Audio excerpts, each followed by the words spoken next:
Welcome to our year-end review, Cyber Threat Workshop. I'm Josh Mayfield alongside Benjamin Powell and Jackie Kelly from Risk IQ. As you guys have gotten familiar with us, we also have some special panelist guests today. As you can see, there are pretty pictures in the hexagons on your screen. Now, as always, we know we're all busy security professionals who have a lot of things going on as we unmask and defeat adversaries out there. So we're going to give it a couple of minutes. We have a lot of people registered for today's year-end review. And don't worry, you'll get a link, which will take you to a recording, which you can then share with everybody, grandmother, last minute, holiday gift. Here you go. You can share that along. And so we'll just give it another minute here or so while folks pile into the virtual room here. And Benjamin, it has been a crazy year. It has been. This is like we've launched Illuminate. We saw attacks that took out infrastructure around the world. It's incredible from last year. And Brandon, you were on last year's year in review. It's just been crazy. So I'm glad you're back so you can give us some more wisdom. And Scott, I want to thank you for coming. So if you can, Brandon and Scott, can you introduce yourselves and what you do, just so the audience knows? Scott, you want to go first? Sure, why not? I work at Microsoft, been here for a while, and I look after security marketing, specifically threat protection marketing. So anything that has to do with the tooling aspects of SIM tools or any of the various protections in the XDR family, from endpoints to applications to identities and so on, are key things that I work on, largely from the product management or the marketing side. And I've also had the pleasure of working with this motley crew of wonderful people over the last 6 months as we've integrated Risk IQ into Microsoft. And my name's Brandon Dixon, one of the original co-founders of Passive Total, our investigative product. Ran product for a few years at Risk IQ and then later ran strategy. My role in Microsoft continues to be a lot of the same, running a product and intelligence strategy for the company. So really happy to be here. And it's hard to believe it's been a year. Certainly doesn't feel that way. Yeah, it's really cool to have both of you here. And I can't wait to hear about the Digital Defense Report, find out what Microsoft's view on security and what has happened over the year. And then looking at what we've done as workshops based upon all of the events that have happened and triggered us to do specific workshops. So that's going to be really cool to go over that. Yeah, and it's a common thing that we say every year. So it's kind of like not Groundhog Day, but like Groundhog Year, that we broke the record for the number of vulnerabilities enumerated this year. But it happened again. It just burst right through that previous benchmark. And increasingly, what we see, of course, and we're going to get into some of this a little bit later, especially with the panelists, is that more vulnerabilities and greater digitization creates opportunism. And so there is a shift in mindset. It's not an abandonment of targeted attacks. That's the scary, spooky part, is that you still have targeted attacks, and coupled with that, a lot of opportunism. And then when you pair in the novel approach of things like cryptocurrencies that fuel an underground cyber criminal economy, you get a powder keg. And that's kind of what happened in 2021. You had the environmental conditions of digitization. You had opportunism with vulnerabilities galore. And you have an economic incentive that can drive a lot of motivation and behavior. And so we're seeing a lot of trends and a lot of change. And it's more adjunct to previous attack patterns than it is an abandonment of old patterns and an adoption of new. It's both and rather than either or. And so we're going to get into some of the material today. And again, thank you for the panelists for being here. Along with us as well, don't want to neglect introducing Jackie Kelly, who's from our Kansas City office. She's a Chiefs fan, but don't hold that against her. But Jackie, you want to make a little introduction and how you're going to be interacting with the folks today? Yeah, thank you. So this workshop is a little bit different. Typically, we walk you through an exercise, but today it's more panelist style. which we're going to encourage you to, if you have not seen the chat that I posted just recently, ask questions, stop us, raise your hand. We're going to be really interacting with you a lot more today than we typically do. But just some quick background on me. I've been in marketing for 17 years and 2+ years in cybersecurity. I worked at the Chiefs in broadcasting and also at Coca-Cola. And my favorite beverage is a Diet Coke. And if you recognize my voice, I am the voice of Risk IQ videos. So that's my claim to fame, I guess. So thank you, Josh. Maybe you and Benjamin want to give a little quick background on yourselves?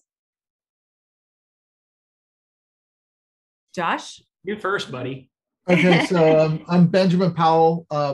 I did all the technical marketing at Risk IQ, and now I'm in the marketing side of Microsoft. And I create the content, work with Jackie and Josh and others at the organization to figure out what you guys might want to see, and hearing from requests from customers and community. We try to put together like live fire drill exercises that will give you real experience, that you can take something in the news that happened and put it into operation in your organization to make the internet a safer place and to protect your organizations. That's the bottom line. Yeah. Bottom line. Oh, my turn. I'm Josh Mayfield. I basically wait on what I do here. What would you say you do here? What I do is I work with all these fantastic people that you see on the Zoom chat here.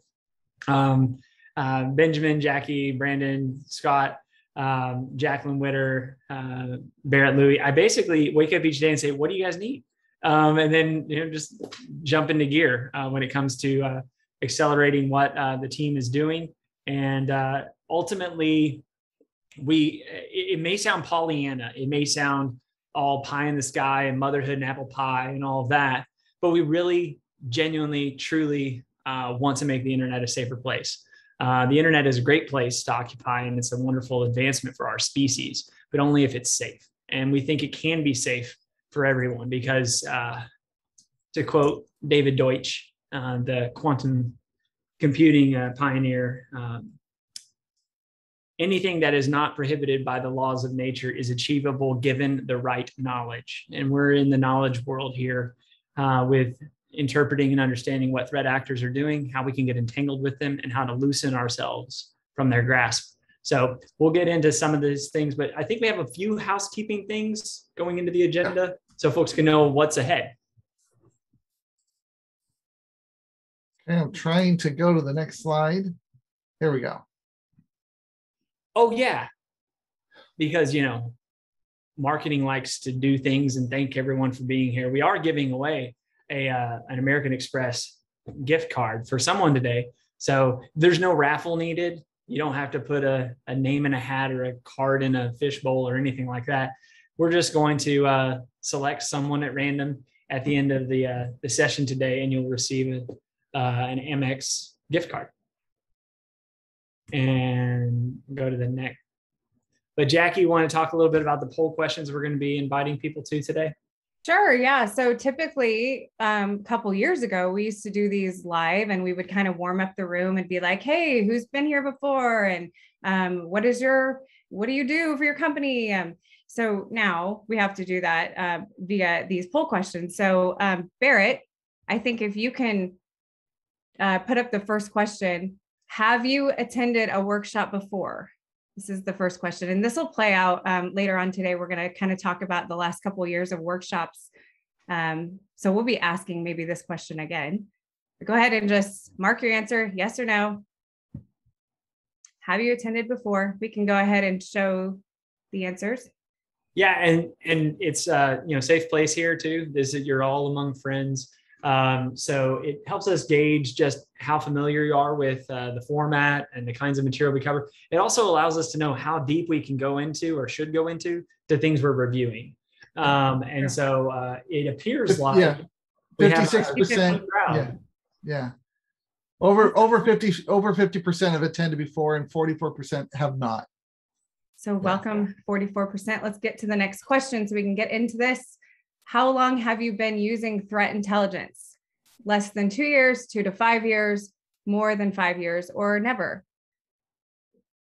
Yeah, and this one's also really interesting. We usually have some wily veterans who have been around for a while, but increasingly in the workshop setting, we get a lot of newcomers, folks that have just started to utilize threat intelligence. And so give it a couple more seconds there. Again, trying to gauge some of the experience that you've had to tailor things for you.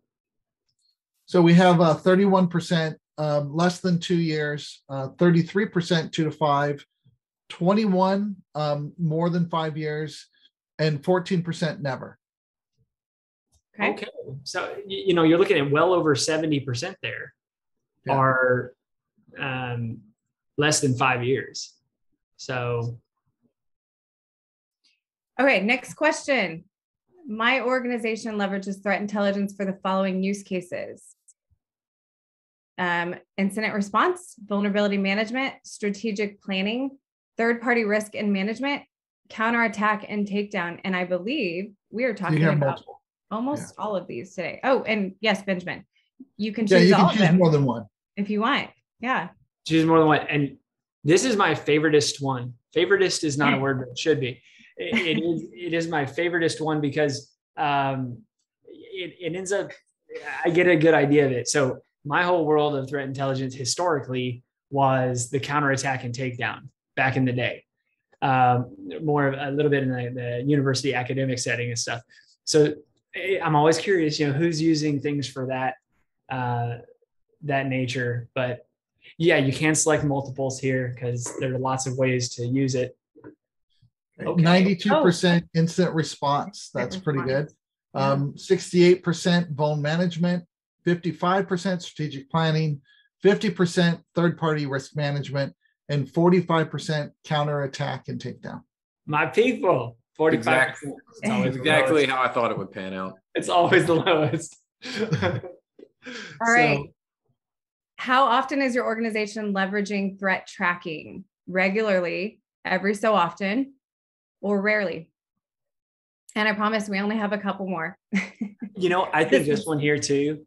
I was thinking about this question when we were looking at what questions we want to ask. I think this would, if it were on like a trend line, it would look a lot different than just like a point in time suggestion. Yeah. All these folks answered this question for the last month, for the last like 2 years, every month. You'd see the curve really change. We should go back and look at the data that we have for these, because I think we ask this all the time, and track it. That should be something that we should bring back up. Yeah. Maybe Barrett can help us with that. All right. Regularly. 60% regularly, 28% every so often, 13% rarely. Okay. All right. On this one, Brandon, why don't you guess which one is on the top? Next question. My organization is most concerned with these types of threats: nation state threats, hacktivists, insider threats, ransomware, espionage, domestic cybercrime, brand abuse, and reputation. So Scott and Brandon, what do you think? Is the top. Number 4. Let's see. Yeah, ransomware. Yeah. I guess last time. I'm going to say ransomware as well. Ransomware. What about number 2, since that was so obvious? Nation state. Okay. Number 3 would be insider threat, in my opinion. Okay. Okay, let's see. And the top one is ransomware. As it has been all of 2021. Followed by insider threat as number 2. Nation state was nation state and brand abuse reputation tied. And then domestic cybercrime. And the last one was hacktivists and espionage. Yeah. Yeah. It's been a year. I mean, think about it. Ransomware, in a galaxy not very far away, just a couple of years ago, would have been, 6th. And now every single workshop, every one of them, all year in 2021, it's been the number 1 hit. Right. Number 1. Yep. Okay. All right. Two last questions. We'll go quick. Okay. My organization uses threat intelligence and attack surface management together or within the same team/program. Yes, no, moving in that direction, or what is attack surface management, which we have a page on our website titled What is Attack Surface Management? So I would love to send that out. If you don't know what that is, I'm happy to send that to you. If it makes anybody feel any better, like I know the attack surface management term is starting to receive prevalence when the bankers are using it as their term of the week in the newsletter. So Stifel earlier this week had that as their term. So we're making it. It's become a thing. It's a household name now. Be curious to see what this poll says. Okay, 40% yes, 9% no, 37% moving in that direction, and 14% what is attack surface management? Great. Yeah. We'll send out that link. And I feel like this one has changed a lot too, because I used to see a lot of no. So that's definitely shifted. Okay, last question. Would your organization be interested in a private workshop tailored to your business? Yeah, I'm really curious about this one because we've always done these mass broadcast type things, but we're kicking around the idea of putting on workshops for specific organizations and getting in with your folks and doing lab exercises and breakouts that are for you in particular. So really curious what folks are thinking about that. Yeah. And Josh, if they want to do that, how should they get in touch with us? So it looks like 53% of folks. That's good. That's a Barrett, lot. Maybe anybody can chime in. Maybe this is something we do. And if they want to do that, Barrett, maybe you can let us know in the chat how to proceed. Yeah. Very cool. Okay. So let's get into it. Benjamin, you want to just give us a rundown of the agenda? So this is the agenda that we came up with for giving you some information and having a panel discussion.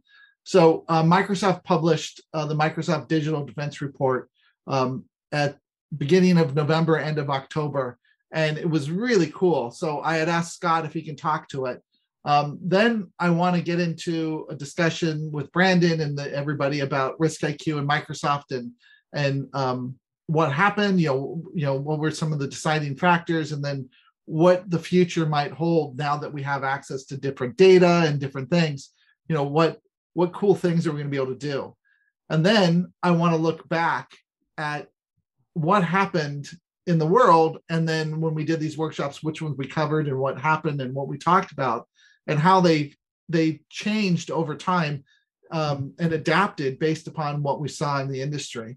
And then what we can think about for the future, what we need to think about for being prepared, even for your career. So like even some advice that you might have if you're starting off or you're a seasoned security professional. You have a panel here of experts that might be able to help you and guide you. And there's even some training that you might be able to do that's available. That's pretty cool. That was announced recently by Microsoft. Okay. So with that, we're going to get into the Microsoft Digital Defense Report. So what I'm going to do is I'm going to stop sharing my screen. Scott will share his and we'll hear about it.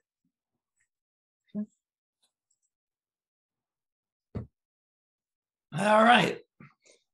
Well, hopefully everyone can see what I'm presenting right now, which is the Digital Defense Report. Being a Microsoft guy, the Zoom thing is not something I use every day. So bear with me as I work my way through it. But it's great to meet everybody. And just for context, we do these digital defense reports every year. And the data from these comes from what is frankly a tremendous volume of security signals. At Microsoft, we have literally 24 million plus daily security signals. And we have one of the most diverse sources of information for that. When you think of just even our internal properties, everything from Xbox to Office to Azure and so on, there's a really, really broad set of assets that we're protecting on a daily basis and using that information to collect threat intelligence and power our underneath products. We also have more than 8,500 experts who are working on a daily basis to help prevent from a security perspective or in various different organizations from a working through incidents and post-breach and the like. So there's a ton of intelligence from the systems as well as people working on them. And it's the combination of those two things that is then brought together to build both the updated features and products to help from a prevention perspective and obviously driving threat intelligence in, but also all of the data inside this report. So you can see there are literally 150 people across all different teams at Microsoft involved in it. It will be impossible for me to take you through the full 60 pages in tremendous detail here. So I'd really encourage you to work through this yourself in your own time if there's an area of specific interest. But I do want to hit some of the big points. So I'm going to be going relatively quickly. And folks on the Risk IQ side, feel free to stop me and jump in and add color wherever appropriate, or if you have questions, feel free to raise them. As everybody knows, cybercrime is an economy. And this slide is really just a reminder that, while everybody perhaps gets very focused on 0 days, 0 days are very expensive. There's lots of other things that bad actors can buy that are super simple. You can take down a website for $300 a month. It's not really a big deal.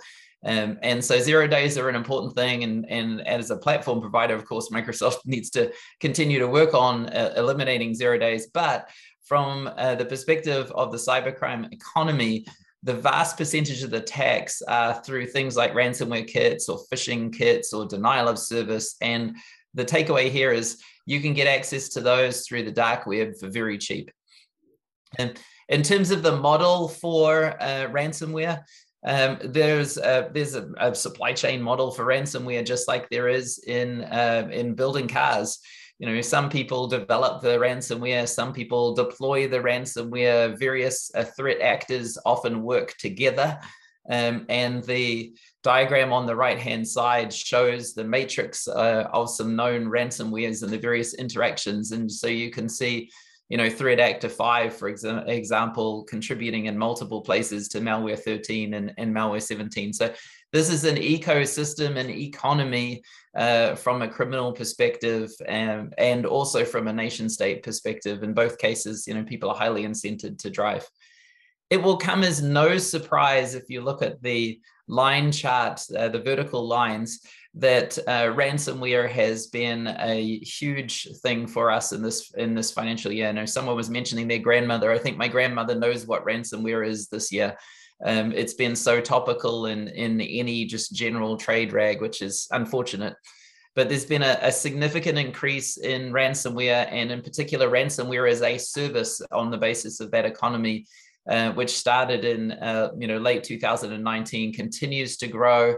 And then obviously with the move to digital and the increased impact of these types of attacks, 2020 has been a substantially bad year from a ransomware perspective. And it's top of mind for all of us, including on our side in terms of what more we can do in our products, as I've been working through recent product planning to further improve your resilience to ransomware. One of the teams that we have is called the DART team. And you can see that they have a list there of ransomware engagements by industry. I guess the important takeaway, and I had this question in an earlier conference, was like, isn't ransomware only targeting, the really big customers, or only targeting the state customers? The answer is no. Ransomware actors are increasingly targeting customers of any size, anywhere that they can find and get dollars. And so don't feel like the size of your business or the industry you're in will make you protected from ransomware. That's been a big change also over the last 12 months, is really it's become widespread in targeting customers of any size and not just the biggest customers with the most money, so to speak. Yeah, that's a good point, Scott. So you're probably going where I was going. Go ahead. No, go ahead. You spoke it first. Just that. I mean, when you look at the donut chart there, everyone, okay, and you can see that there's not a real lopsidedness to it at all. And that speaks to that opportunism that we're also seeing in other global scale attack styles, with ransomware as a service on the rise. Again, the economy and the supply chain that Scott just articulated. The thing is that, the reason I'm all excited about this one, this is what I did the academic stuff on. We've talked about this before, Benjamin, is that the economics of cyber criminal behavior. And the thing is, there's always going to be an imbalance about how much you value your computing resources and your data and how much they care. And so given the opportunity, again, opportunism, to hit anyone who on the other side will care enough to pay a ransom, allows an attacker to put on a blindfold and shoot, knowing that whoever is on the receiving end is going to pay up on a ransom. And so there's not these industrial enclaves anymore where you can say, oh, well, I'm in this, I'm not in critical infrastructure. I work over here at a local municipality, or I'm not in the banking industry. I'm over here in hospitality. I mean, who wants anything there? We're worried about breaches and theft and exfil, but ransomware, not a big deal. It's not the case any longer, because anyone on the receiving end of these attacks is more likely to pony up the dough.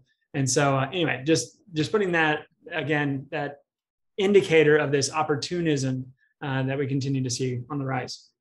Yeah, then what I wanted to mention was I saw a sharp uptick with like when the 0 day for Kaseya came out. Oh yeah. And when that came out, there were websites that were tracking the ransomware coin, the cryptocurrency, to say, hey, if you got infected and you got a ransomware payment that they want you to do, give us the information. And they were tracking those transactions to be able to see how much money people were paying, to figure out how many people were actually affected.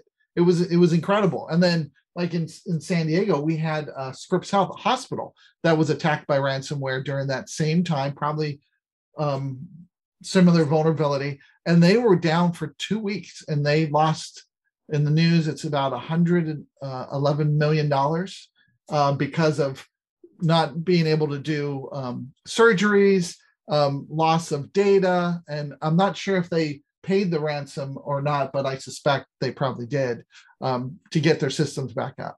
Yeah. And sorry, last comment, and promise, Scott, is that what we're also seeing, again, signs of response then to the good guys of the world. I mean, good guys, depending on your flavor, but cybersecurity insurance is totally rehashing all of their models, totally rehashing everything they're putting into their risk-based charges and premiums, and what they're going to pay out and why, what they're doing around their stress tests and everything, because there's so much pouring out, even those who are insured, who then get hit.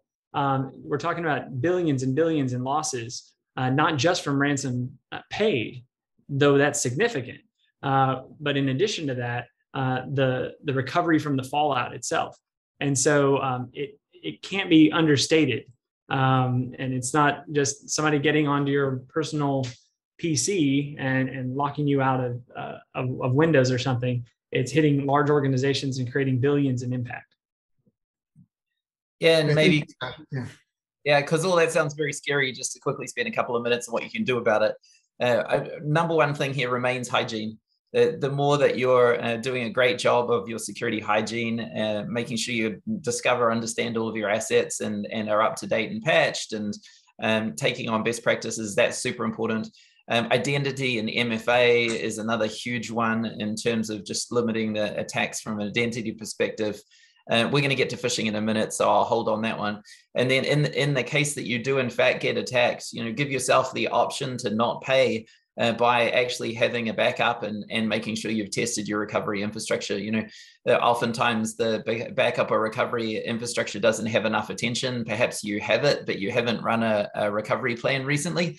And learning that your recovery plan doesn't work in the middle of a ransomware attack is really not the right way to do it. So that's another discipline to help you.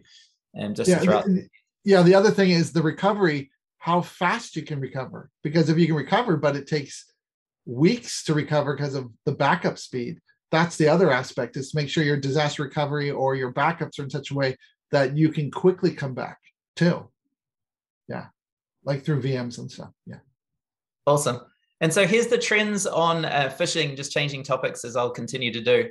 And you can see that outside of a spike in November 2020, we've seen a constant uptick at a relatively low rate, still gigantic numbers, 800 million phishing emails out there.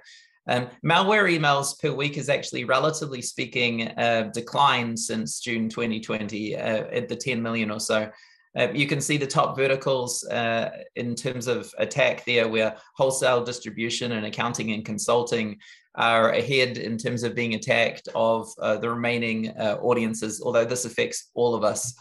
In terms of techniques that are observed, one of the most scary techniques that we've seen observed in the last, or we've observed in the last 12 months is this notion of phishing emails using a compromised service from a legitimate company.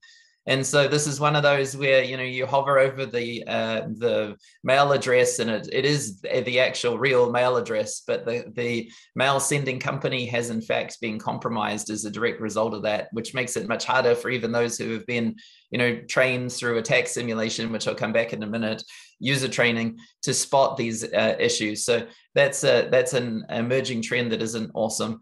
Is the legitimate infrastructure abuse, obviously fake email contents, and then directing off to the appropriate spot to attack and ultimately usually attach in ransomware. There's some detailed slides I'm not going to get to that talk to the various phases of attack and the various pieces across the life cycle. In fact, you'll see those in most of the various attack patterns, so you can understand in each of those, you know, how the folks that you're defending against think, and the various paths that they take. In this case, they're ultimately either going to land a file or a link, and the various ways that they do that. And then just to close on phishing, just like everything else here, there is an economics model. You can buy a phish kit off the dark web. That kit is then executed by an individual on a phishing campaign, whatever they want to do. And in the self-fulfilling prophecy of making the person who created the phish kit even more powerful, all the data is shared with the phish kit creator to inform future campaigns, and off you go. So there's a real economy here. And as pointed out, MFA is one of the ways to improve this. But the other way to improve it, just to end on a happier story, is in fact attack simulation training. And I have a confession to make. At Microsoft, we do attack simulation training, which is sending people emails that are phishing emails. And of course, those phishing emails are from our internal tool, in this case, Defender for Office 365. I actually happen to be the marketer for Defender for Office 365 and perhaps know a lot about security. But in a moment of reading too many emails too quickly, I, in fact, was phished by the company-wide attack simulation. So that was a super humbling moment for me. Recognize that even your folks who should know what they're talking about, and certainly I should. Occasionally you're moving fast and you get phished. And so this notion of having a tool that trains people to do that, reporting, and then subsequently video guidance. At Microsoft, we have every employee go through phishing video training on an annual basis, is a really, really important way of doing it. And despite me getting caught, we've actually seen a 50% reduction year over year of our susceptibility to phishing as a result. I got caught as well on ours the last time we did it, so don't feel bad. It was not good, but anyway, don't tell anyone. Any other thoughts on phishing before I move to malware? No, that's great points. Yeah. Okay, cool. And I'll go quicker through malware. So obviously from a malware perspective, there's a number of activities here. You can see that the big ones end up landing in suspicious PowerShell command lines, executing binaries usually, and then obviously data being collected from local systems. But there's also suspicious files and so on. At the end of the day, malware is about dropping a payload and executing that payload. So it's not surprising that those are the key things. And PowerShell, obviously on Windows, is one way to get something added in for sure. You can see the web shell encounters, hence, and the signals there from our Defender tools as we go forward. Once again, like many things here, are increasing. Perhaps one of the two of the scarier but relatively new things that are happening in this space are the notion of folks using not just regular domains, which of course are regulated by ICANN, and if a domain is is not working well, then there's some opportunity for Microsoft to influence the hosting company and law enforcement to come on in and take out the domain. And certainly we do that on a very regular basis with 168,000 phishing sites taken down. But there's a new trend to blockchain domains. And these blockchain domains are, the domain list is effectively included within the blockchain. And so it becomes much harder if you don't have the private key to take down a blockchain domain, which is a real issue and something I think the industry needs to work towards. As always, the attackers will continue to innovate, and this is a good example of it, and we need to continue to innovate as well. Another one which is super interesting, and actually we're working on some tooling to help here, is the attackers have realized that one of the attack vectors they can go after is machine learning itself. And so you can affect the machine learning process, obviously, by poisoning data or poisoning the model. And so that's a new attack vector, is so many folks are building AI models and using machine learning to inform, very significant business decisions. And so we've certainly seen attackers poisoning training data or going in and adjusting models. And so being able to threat protect, everybody thinks about threat protecting their S3 buckets or their virtual machines, but threat protecting your machine learning models is definitely an emerging area as people are building more in that space. Cool. I'm not going to go deep into this area because this could honestly take the next hour and a half, and there's some wonderful data in it. In the document. But as we look across all of our attacks, obviously nation states, it was number 3 on your list. Nation state actors are, as you know, paid employees of nation states who are out there as a job to go attack organizations. Historically, they've attacked government agencies, IGOs, and NGOs. They, as paid employees, will try and get good performance reviews, and the way they get good performance reviews is to continuing to innovate and continuing to attack. And certainly with Nobelium, they probably got a great bonus and performance review this year. That was an impressive piece of work and something that really shook the industry and all of us. And there was lots of lessons from Nobelium. We published a 5-video series on inside Nobelium on the work that we did with FireEye and the rest of the industry, and in the voice of the defenders. So if you want to go look up the decoding Nobelium videos, you can really get I think it's up to an hour even of deep content on Nobelium, which I won't spend a ton of time on. And Nobelium certainly does star in the list of nation state actors. But Microsoft is tracking many nation state actors, and these are the primary ones. We give them all chemistry names. You don't want to make them sound so cool. Turns out I have a chemistry PhD, so I get pretty excited about chemistry names, but most people find them boring. So that's why we do it. Obviously, Russia and China and Iran, just to pick on 3.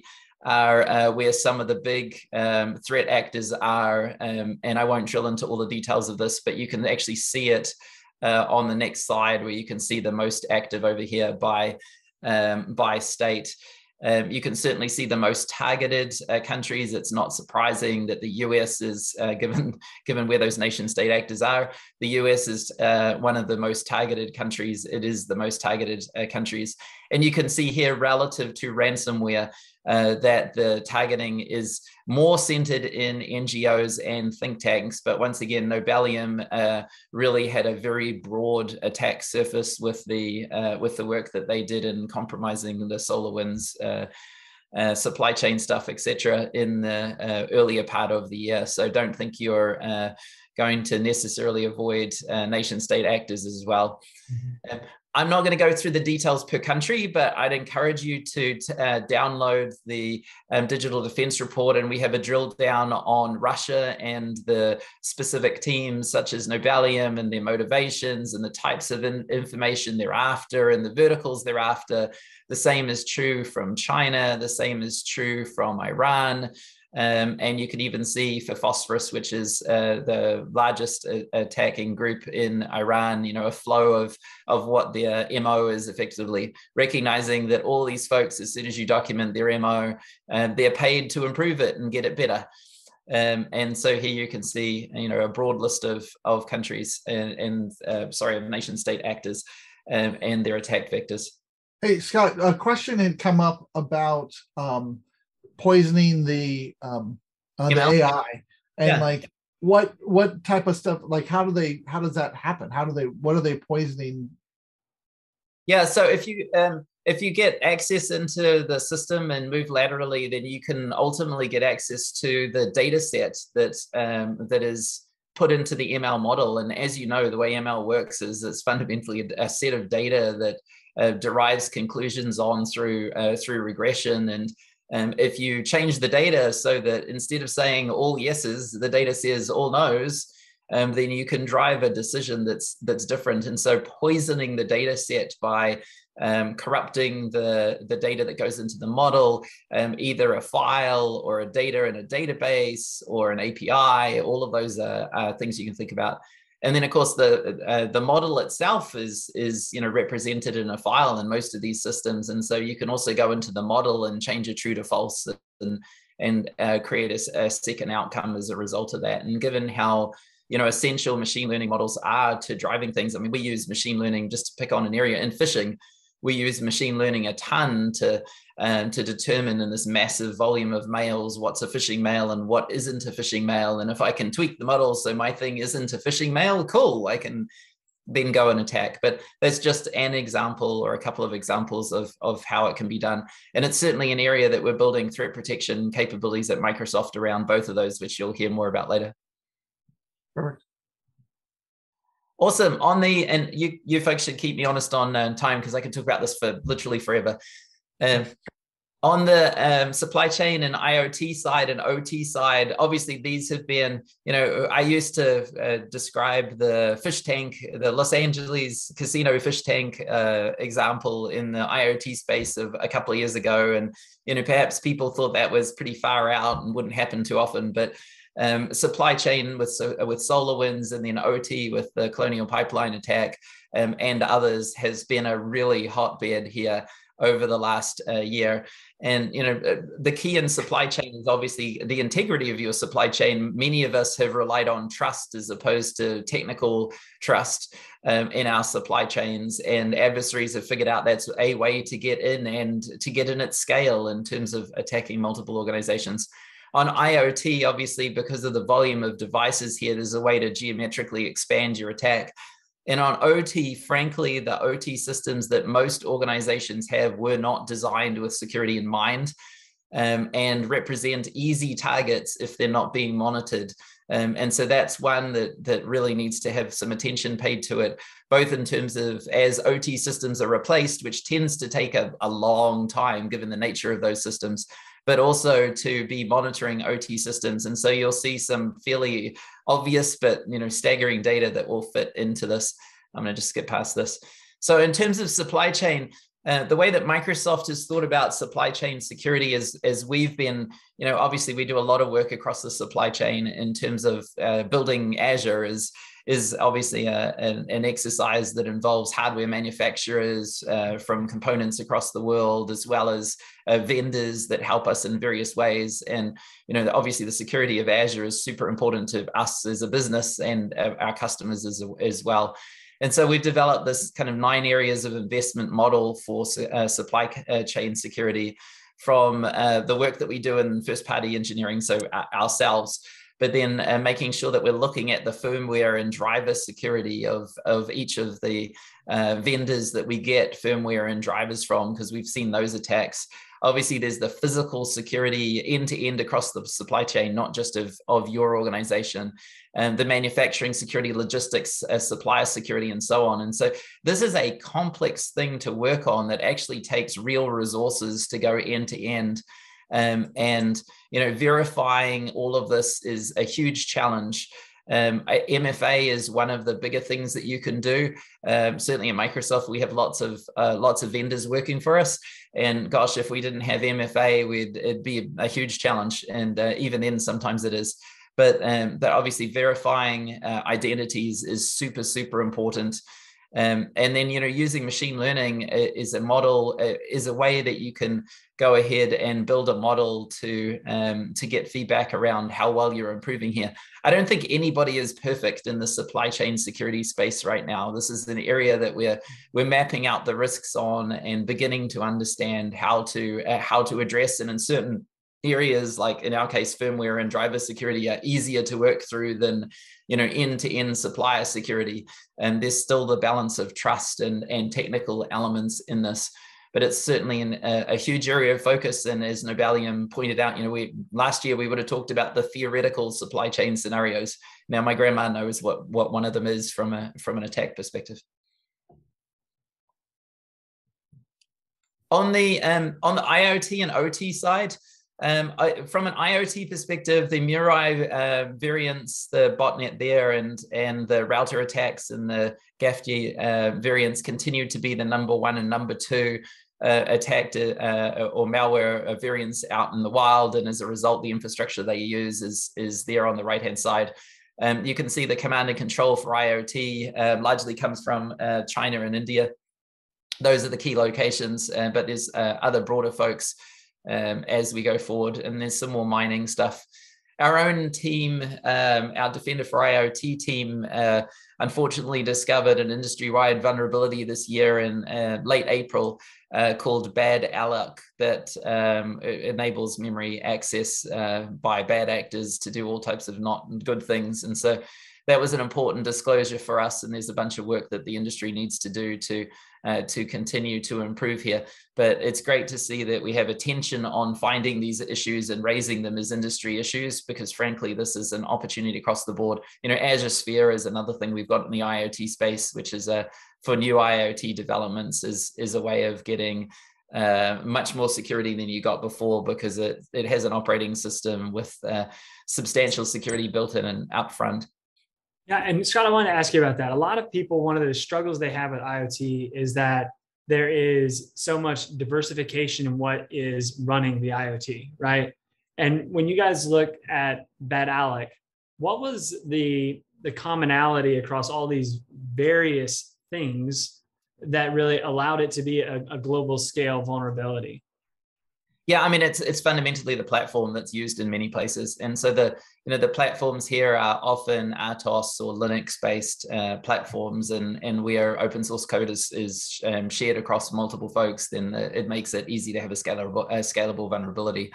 And once again, nothing wrong with open source. We just need to be providing strategies to update and go forward. And frankly, in our OT products, we bought the CyberX company about 12 months ago. And so in our OT products, there's many times we find people running in factories, Windows XP, for example, and not the most patched version of Windows XP.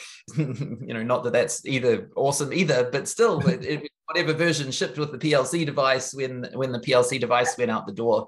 And so that's a big deal. And then the second, honestly, the second big deal, if I just bounce to here before going to a fanciful scenario, is this issue of, gee, my login is admin or my login is root.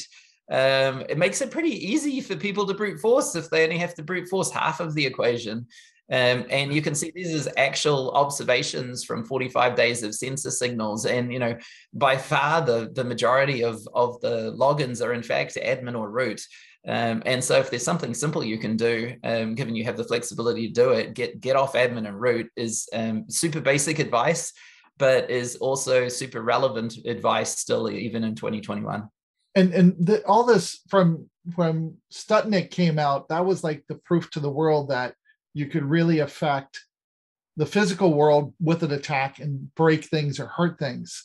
And that was seen like in Iran with the centrifuges blowing up because of that malware. That opened the Pandora's box that people started to really look at these IoT devices to say, oh, this is an avenue of an attack or to break an organization. Yeah. Yeah, exactly.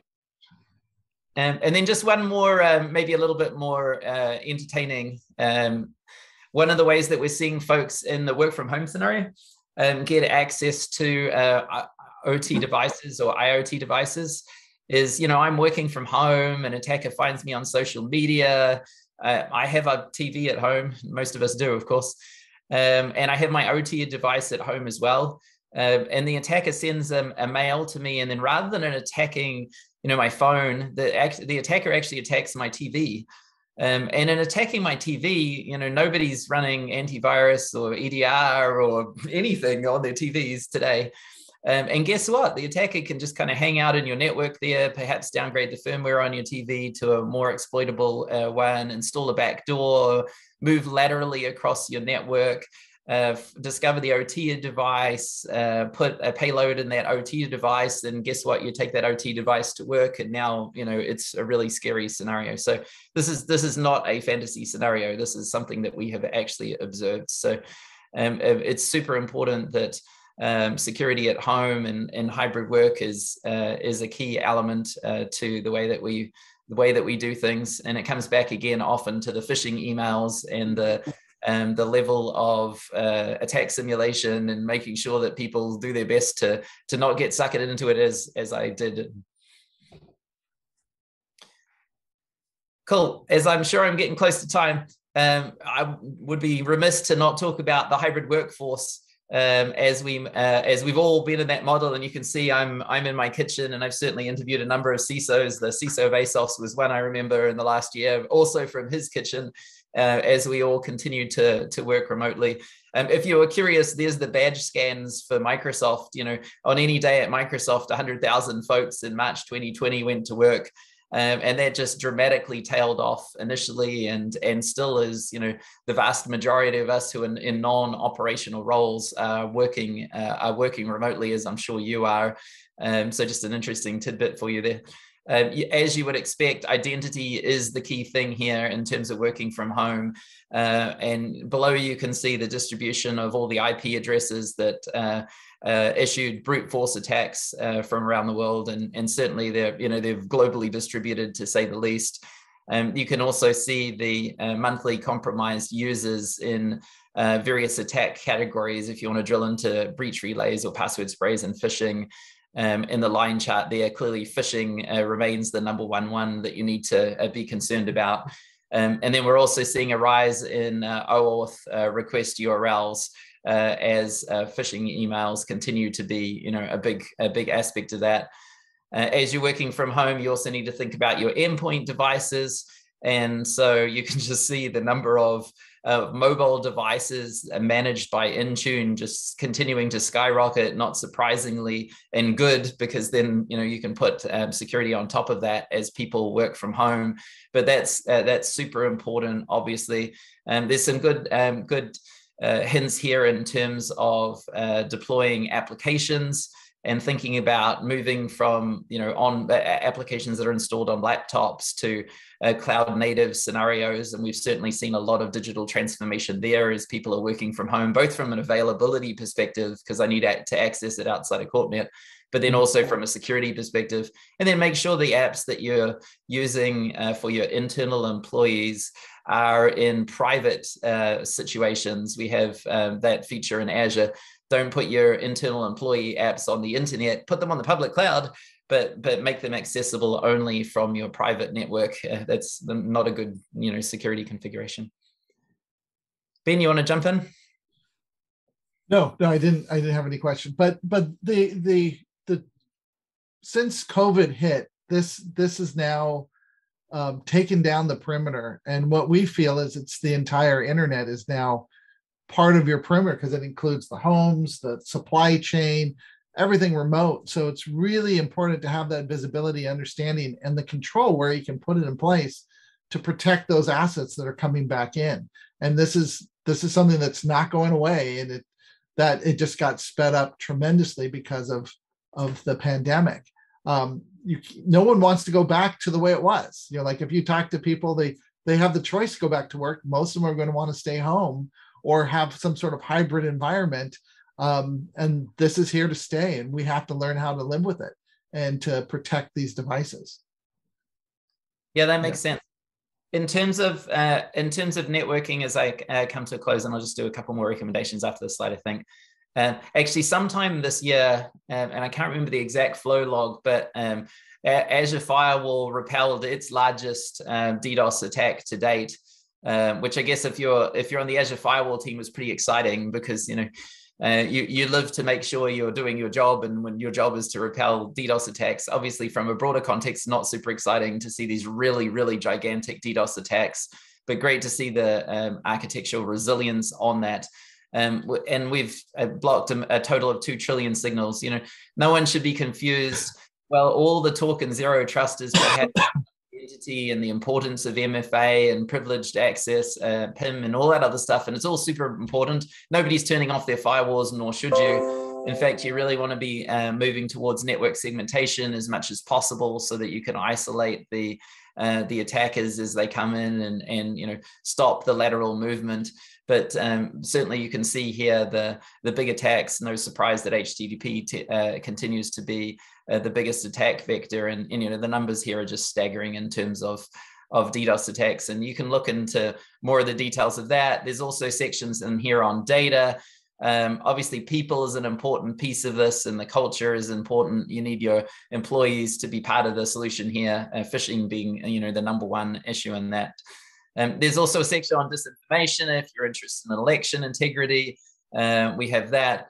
As I just close out, these are the 5 kind of big things that the report highlighted in terms of lots of paradigm shifts. Obviously, the rise of digital empathy. All of us are digital. Our jobs are digital. That's super duper important. Zero trust is like super critical. It comes down to the basics in many cases, and being somewhere on that zero trust journey is really important. And if you're here, get to there. And if you're here, get to there. Like, you just keep going as you move forward. Obviously, you need to continue to be working on the resiliency of your business, which really means the resiliency of your cyber presence. And a lot of that was discovered in the ransomware-based attacks. And then integrated security has never been more important. This notion that I can have 30 different tools that don't connect to each other, and I get a little piece of data in this tool and a little piece of data in that tool and a little piece of data in that tool, it just doesn't work anymore. There are too many low fidelity signals that get lost when you do that. You need to bring together your full end-to-end view of threats. And this is the emergence of XDR tools, including our own, and recognize that endpoint is not the only thing to protect. In case you didn't notice throughout this whole conversation, everything else needs to be protected. And when that data is integrated into a single view, then the odds of you missing something are much, much lower, especially once you apply AI on top of it, than if it's in an individual tool, in which case, you can miss a low fidelity signal in 3 tools. And unfortunately, that can be a challenge. Cool. Thank you. This is great. There's some questions. Jackie, do you want to?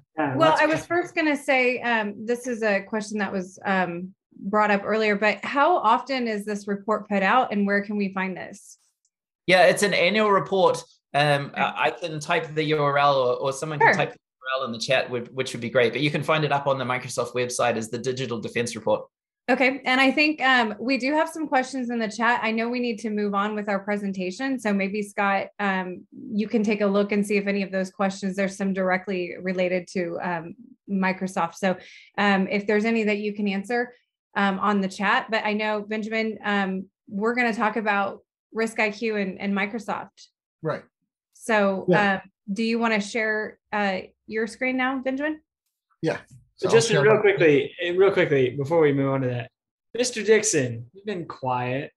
There's a lot of information shared there, a lot of things to interpret. What are your thoughts on the Digital Defense Report and some of the things that Scott brought up? Great. It's really extensive. In fact, I have my team.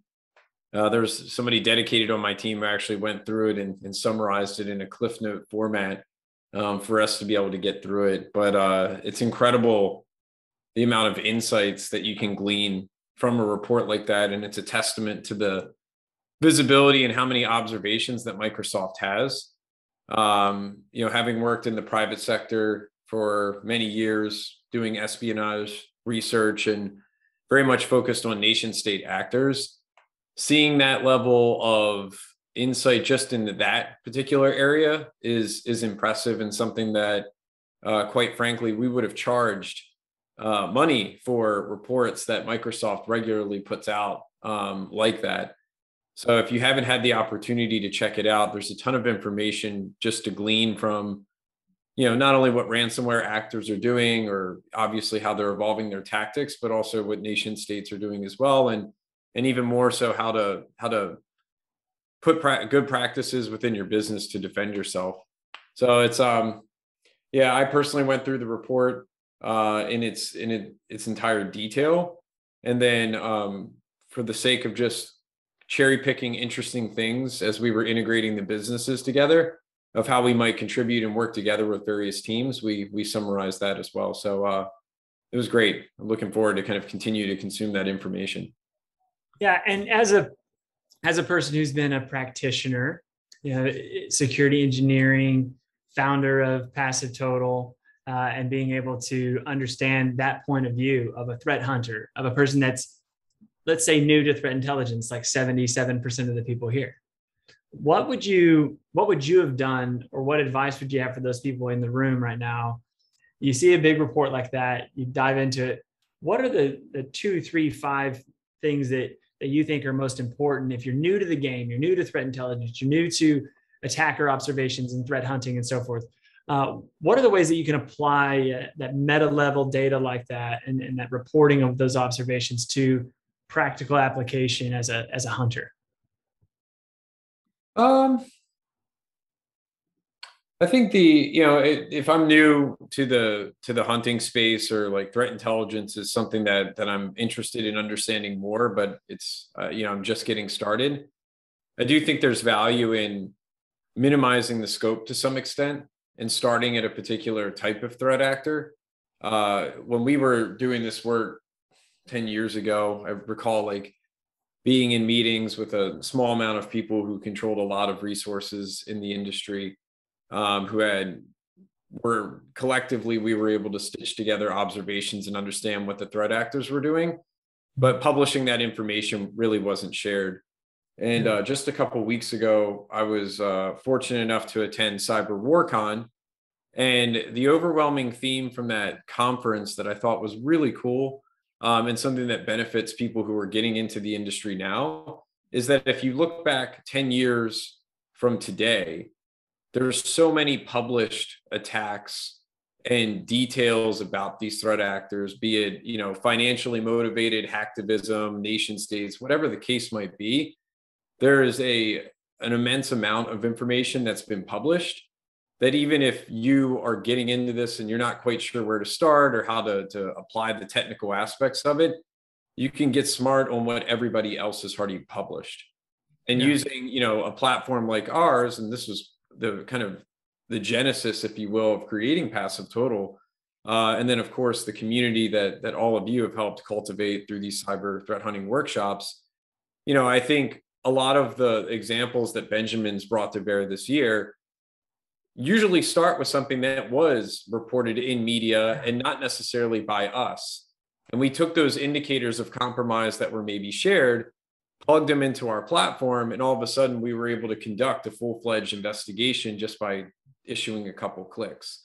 Now, naturally, you need to understand what you're looking at, and that does take time and to develop that analyst intuition and rigor in your process. But if you're starting out now and you want to be actionable, I think it's best to kind of become a student of history. There's a ton of information out there, and it's going to be amazing. Number of books. Sanger, David Sanger has a good book called The Perfect Weapon. There's also an HBO series that gives a more visual component to that, interviewing people on HBO. Strongly encourage both the book and that series, but also the series that Scott Woodgate had mentioned on Nobelium. There's tons of information out there. No excuse to not know. Just a matter of time and organizing.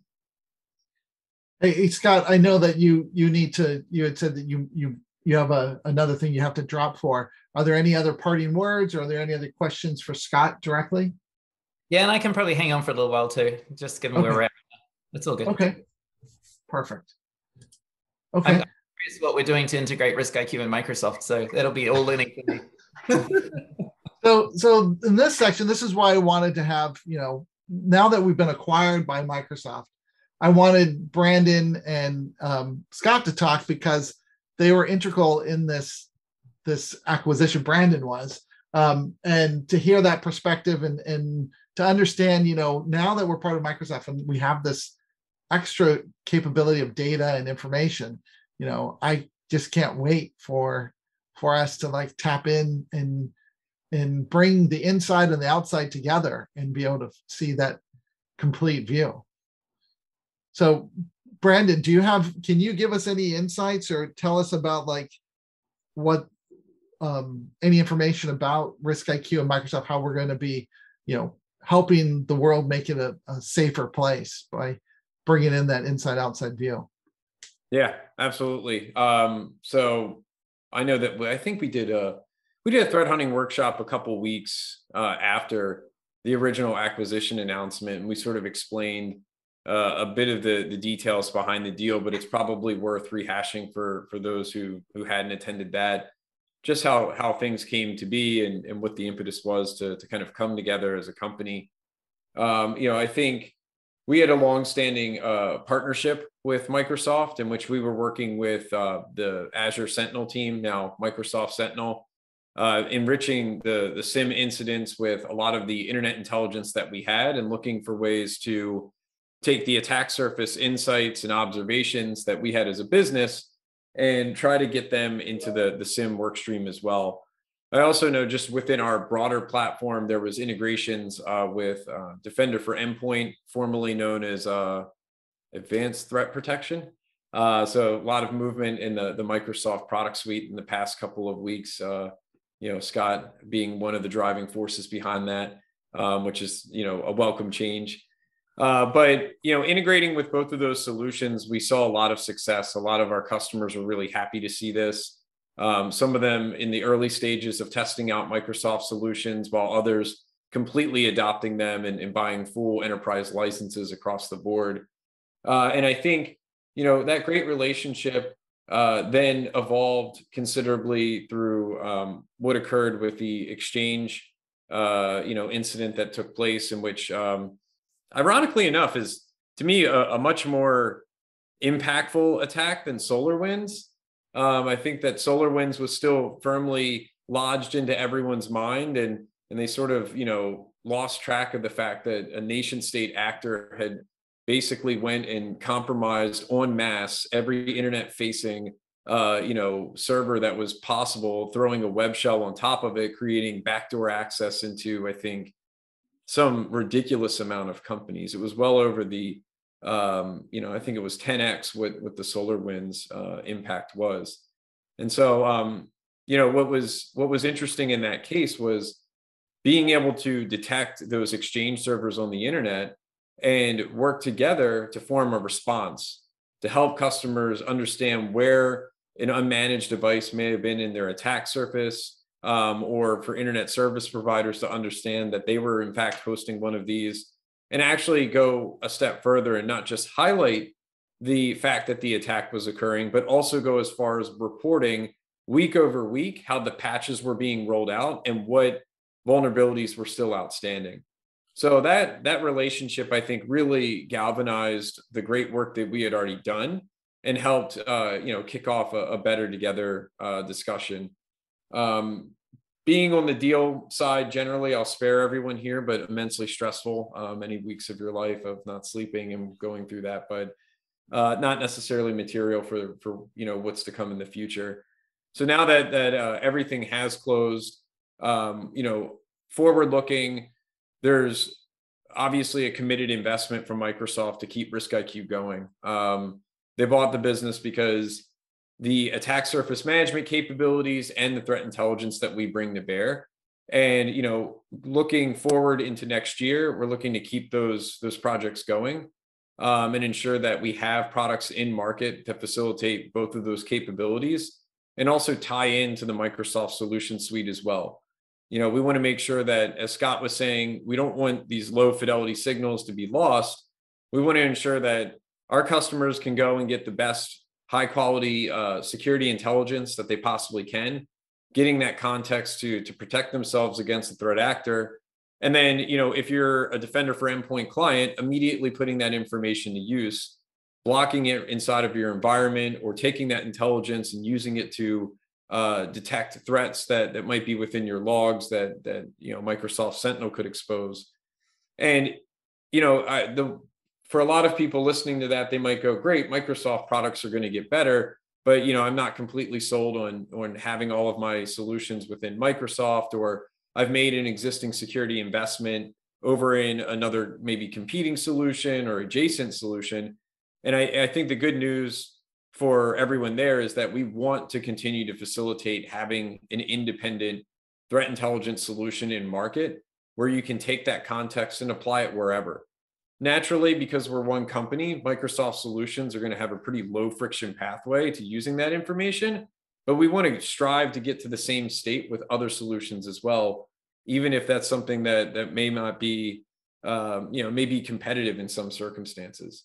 There's value in making sure that intelligence is put in the hands of defenders so that they're not compromised.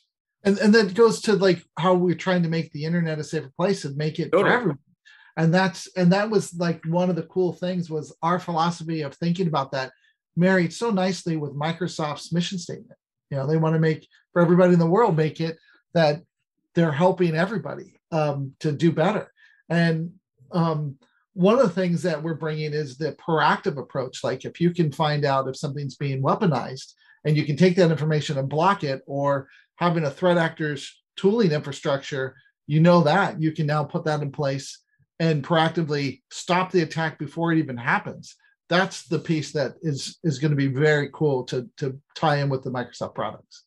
Yeah, and I think for users of RiskIQ prior to the acquisition, and anyone who's attended multiple of these threat hunting workshops, that's been one of the cool things, in my opinion, that we've demonstrated time and time again, is that threat actors are ultimately, or typically, a set of people. There are cases now where we're seeing more automation take place, and one could argue that I wouldn't go as far as calling it AI, but it's certainly helping scale individual efforts to manage targets and compromise in mass.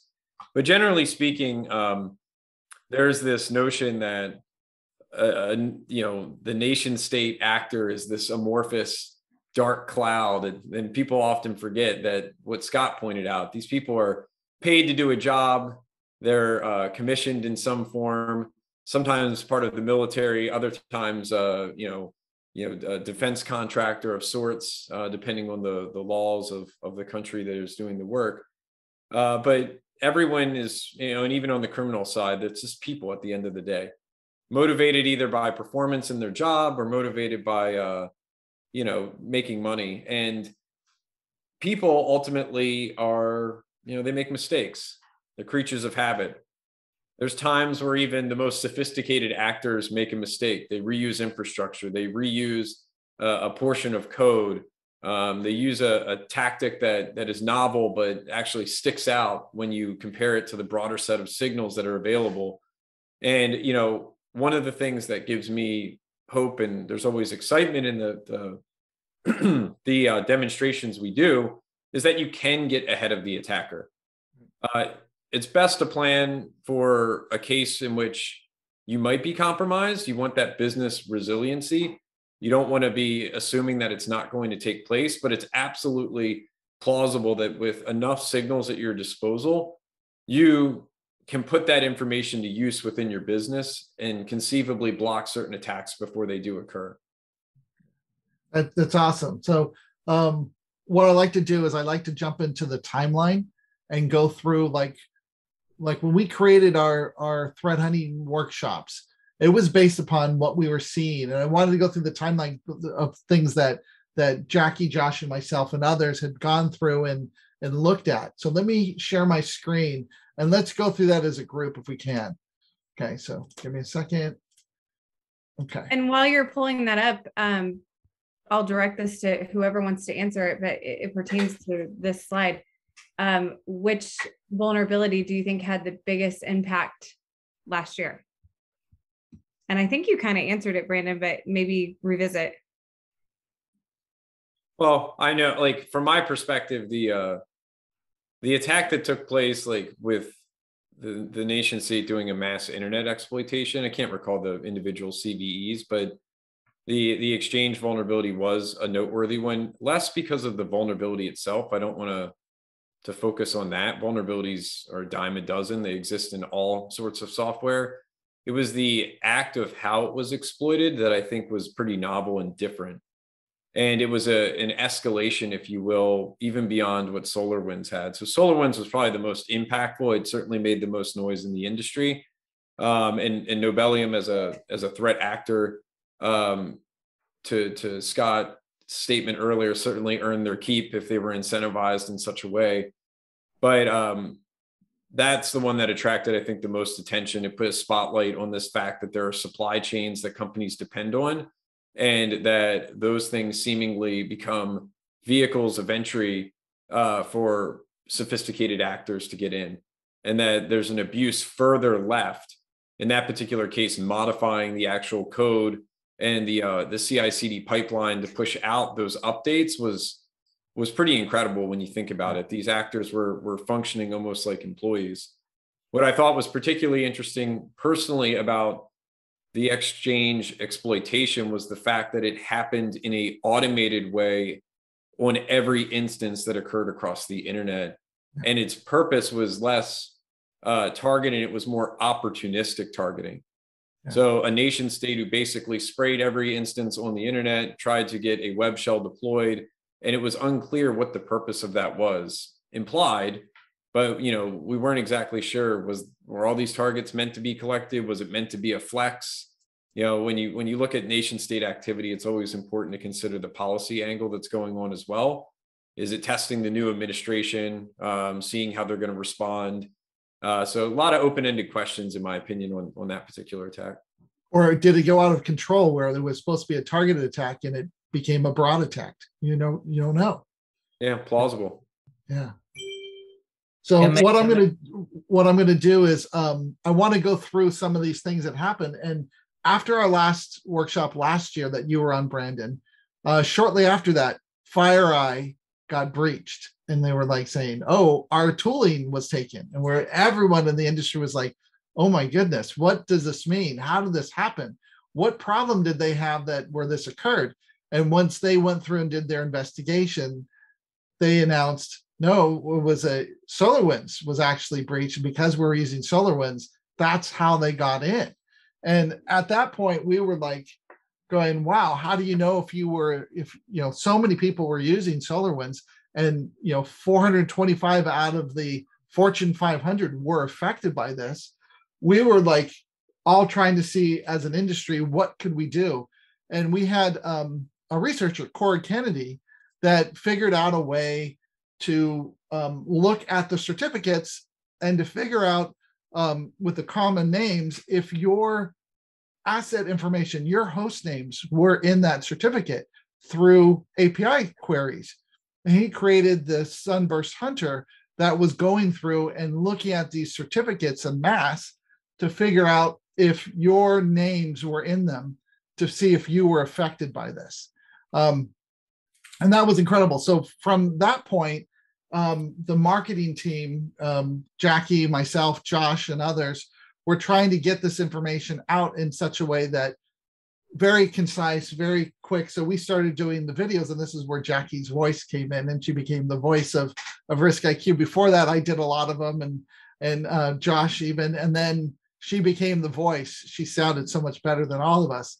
But we all worked together with research, with all of the essays, with everybody, to understand how we're going to get this information out to the public. And we did these through these videos. Then we pivoted to be able to do a workshop where we could talk about this and people could understand exactly, what it would take to figure out what this was. And this is where we started to see at the workshops, if I did something in the UI, I could do it.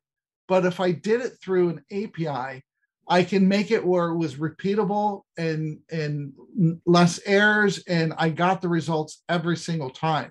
So that really opened my eyes that I needed to bring in more of the API aspect of RiskIQ to bring in that ability to do things at mass and to take out information that normally you would have to click around and it would take you a long time, or it wasn't completely feasible in the UI because of the scale.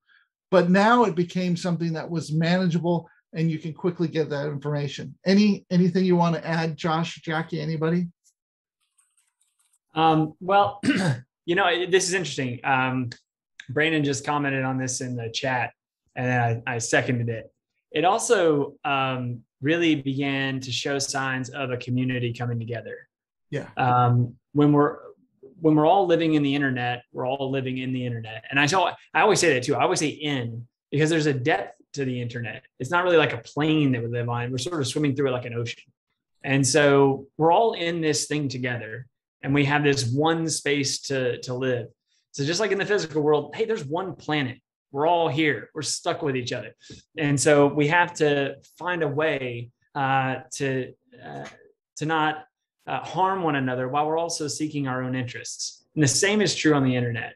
It may be digital, it may be dematerialized, it may be ethereal, but it's still a place where humans occupy the space. And what's important is that what we started to see right at this juncture was a community rise up and a community get proactive about reaching out and putting out a hand to one another, sharing information, sharing knowledge. Even in the wake of what we weren't sure was going to happen with the pandemic, you saw ISACs just explode in their information sharing with one another. The community really rallied, to your point, Brandon.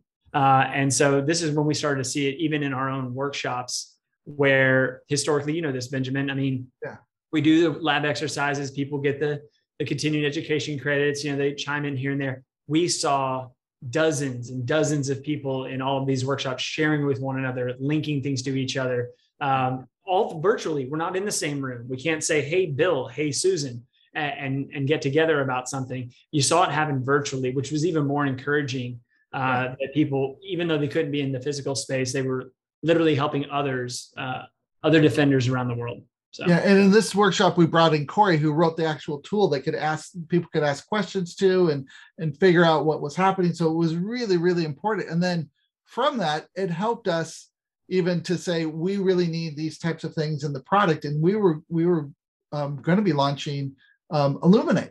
And so this was like proving that attack surface intelligence along with the threat intelligence, marrying that together was so important. There is but before leaving that, I think I was trying to think to myself, the long time I've been in the industry, there's always this talk of let's share indicators or share information, but it seldom happens. I think it's always this aspirational goal that really doesn't get achieved to the effect that people want. But I was trying to rack my brain here, and why is it that everybody rallied together? And I believe it was for the fact that there have been times when security companies have gotten compromised or breached to some extent in a sophisticated way. But I think this was one of the more major moments in which kind of the company who responds to pretty much every breach, right? They're on retainer by an immense amount of businesses. They're extremely good at what they do, had suffered that breach. And I think there were certainly some people that poked at FireEye in particular and stated oh, see, you're not so perfect. But I think an overwhelming response that at least I saw in circles of security folks was support for FireEye and trying to help them out in the situation, recognizing that this was much bigger than just them, and certainly revealed in the days afterwards that this actually impacted quite amount of large profile companies. And so I think that's really what brought everyone together, a common, I don't want to call it enemy, but a common breach, if you will, an attack itself. So it affected almost every single organization. Everyone was using like SolarWinds, and to find out that I wasn't using SolarWinds, Benjamin, I was protected. Well, and even the way I was going to say, even the way that we did these workshops, you know, we used to chart these out for months, and we would kind of stick to a plan and say, okay, you know, we're going to talk about this technique, or we started to realize that it was almost our obligation to start looking at what was happening and quickly be able to pivot and give the information in our workshops. And say, we're so highly attended and we were teaching this stuff.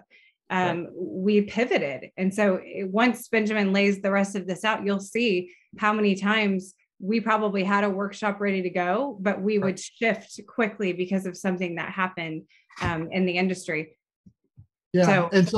So once that occurred, we said, okay, let's go back and we'll talk about, you know, like phishing as a service. So like LogoKit came out, where it was so easy for somebody to create a fake phishing campaign with the logos of that company you were phishing, and doing the credential harvesting, like through MageCart, to be able to do payment card or other types of form jacking.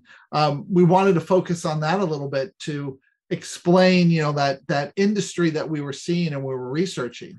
But then Hafnium, the Exchange server attack, happened, and once that occurred, we wanted to make sure that we could give the information out as quickly as possible, and to share how we were working with Microsoft and others and customers to be able to notify them and explain that. So they pretty much, you know, as soon as that hit, we were doing stuff with the API, because we were trying to show the things that we learned from SolarWinds to talk about how we can leverage that API to be able to automate these types of queries, but to put them into the hands of anyone that's necessary, that can immediately run those queries and get the information and then give it to the team and escalate. I wanted to make sure that we had that. So this is where Mark Kendrick came in, and we started talking about the RiskIQ API, and this helped develop the analyst notebooks that he's doing, Jupyter Notebooks, and his work to improve the API to be able to present this data, so a novice could go in there, modify these things, or use them to be able to answer these complex questions, and to understand the process of what it takes to do the investigation in a notebook and have all the data stored in there. So we quickly pivoted, and within, you know, a week or so, we had all the information about Microsoft Exchange and understood what we could do to help the industry. Anybody want to talk about anything?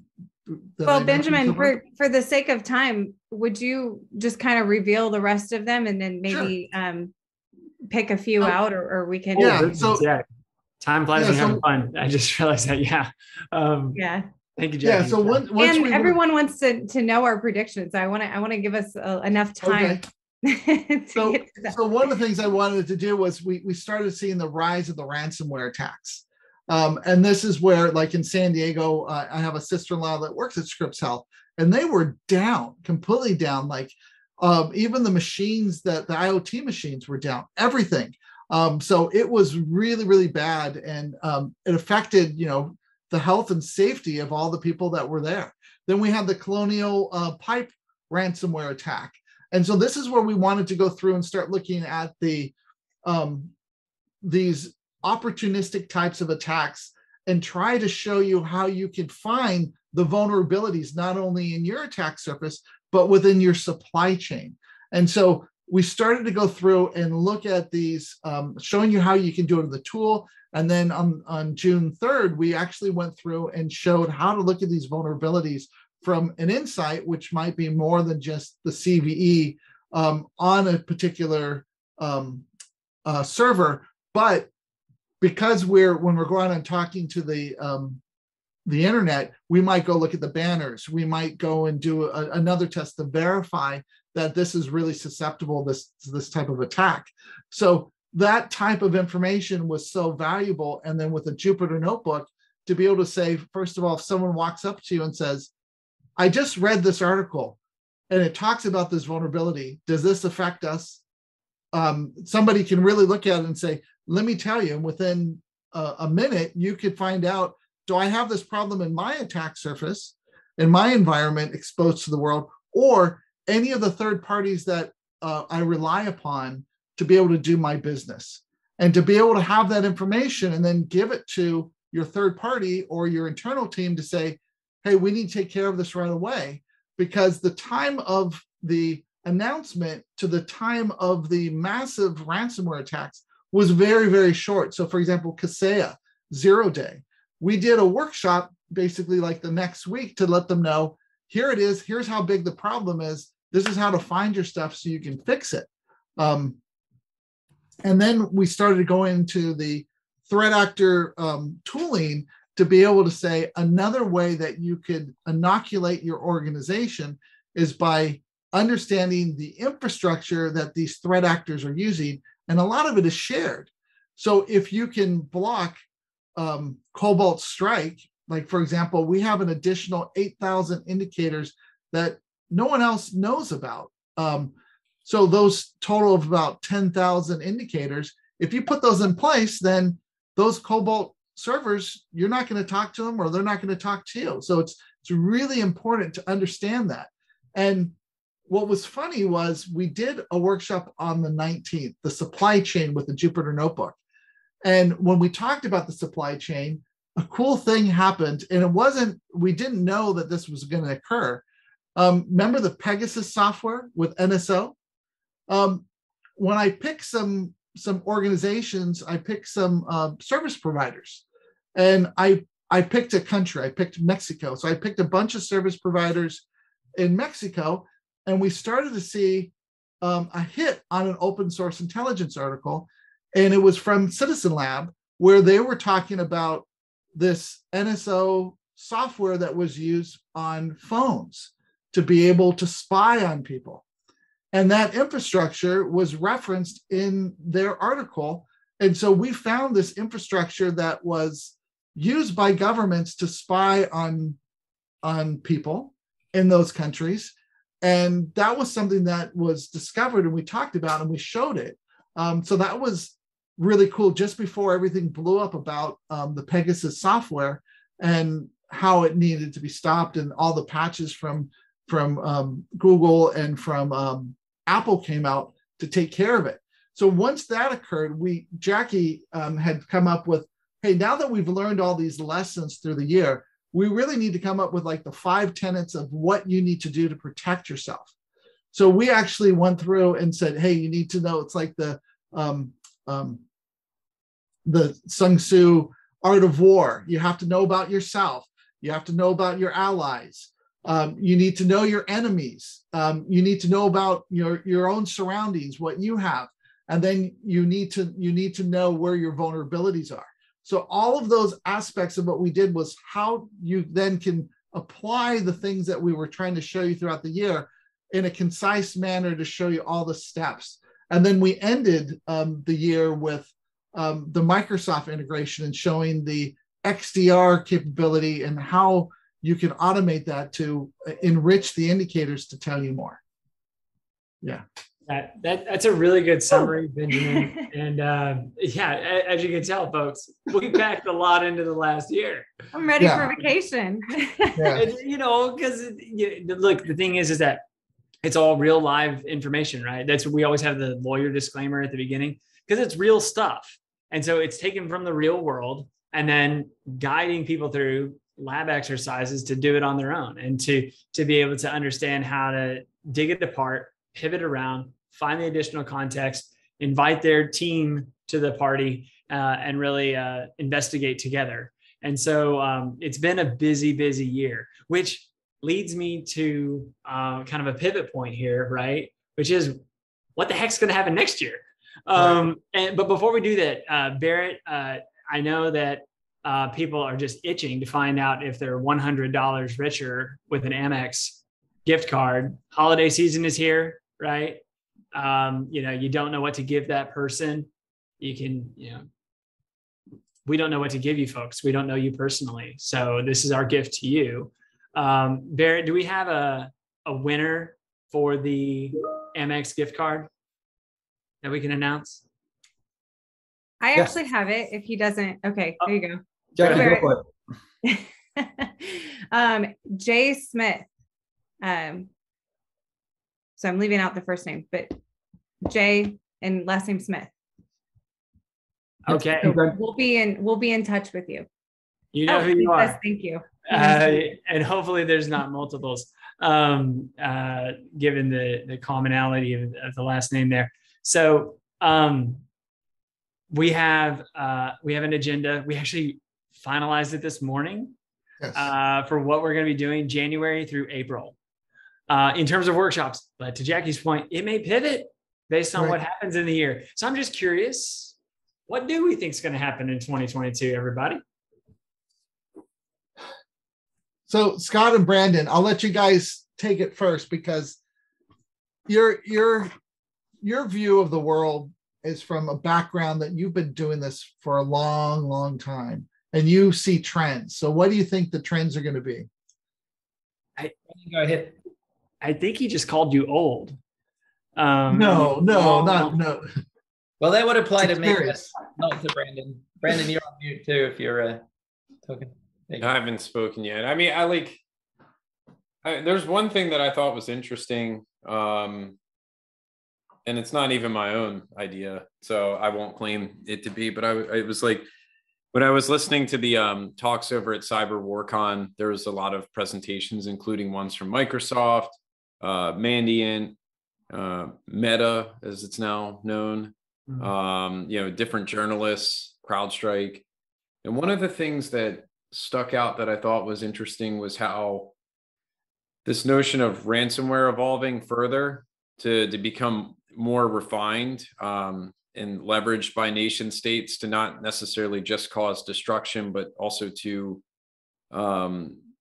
they can piggyback off of that ransomware to effectively collect specific things that they wanted and then disseminate that through strategic leaking or amplifying, doctored documents and misinformation. So I thought that was a really interesting evolution in the use of ransomware. It sort of acts as the chaff, if you will, like the distraction point for what's going on more broadly of a broader collections operation or info ops to further an agenda. So that to me was an interesting one that I think we could expect more of. And in particular, I would anticipate us seeing it more because the barrier to entry is lower, that it doesn't require like necessarily having a 0 day. If you can successfully get a foothold in the network, you can then deploy ransomware and you achieve a lot of objectives all at once. There's chaos in the business. You're taking away, in theory, access to valuable resources. You're imposing a cost on the business itself, and then naturally you're able to act on maybe other objectives that you might have. I have another one, but and again, not mine, but I'll this time I'll attribute, but I'll do it after Scott Woodgate provides us with one of his 2022 visions. Yeah, so maybe I'll do two. I'll cheat on the first one and then go the second one. Firstly, I'd say that just given the attention that security has got with my grandmother and also your boss's boss's boss, the CEO, I think security budgets are going to continue to increase this year. We thought at the beginning of the pandemic they would go down. That hasn't been the case. And just given the massive focus and importance here, if you're not asking for more money and you're a security person and in terms of the budget of your organization, now's a great time to do it because people have your ear on it.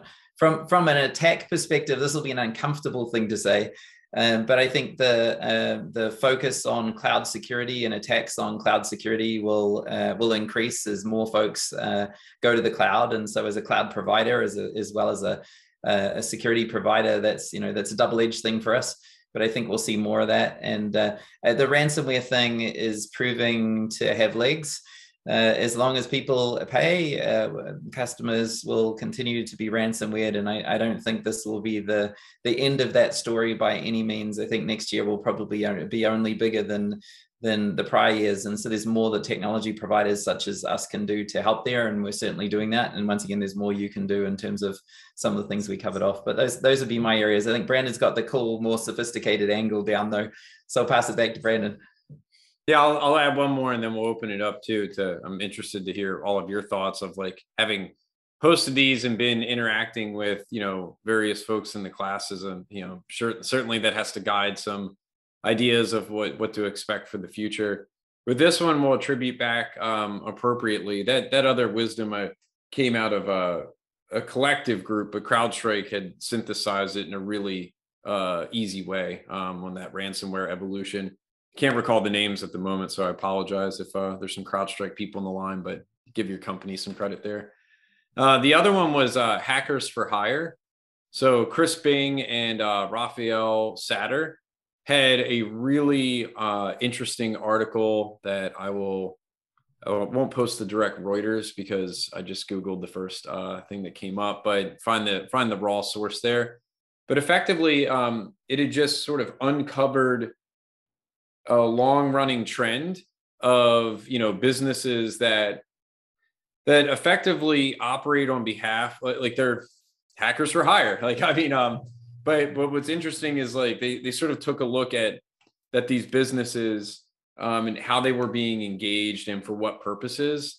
And through an elaborate investigation that they did, they were able to identify that law firms were inadvertently or sometimes purposely, subcontracting out like private investigations or background checks, and sometimes coming across these hacker for hires, where if you knew the certain code words to look for, you realize like what you were getting. So a very clueful buyer could go and find these types of folks, or in the case of the journalists, look for those terms to then surface the hacker for hire groups. And what they found was through like an elaborate connection to potentially law firms or other details, these hacker for hires would then be put on top of the targets of the lawsuit. And it was really, really interesting. I'm not doing it justice, so I encourage you to check out the that article in detail. But what I walked away from was a bit depressing in the sense that the cost imposed to the client is significantly higher than it is for the offensive folks to do the hacker for hire operations, and that they're maybe because of jurisdiction or a lack of high profile nature in these crimes at the moment, there's not a lot of recourse.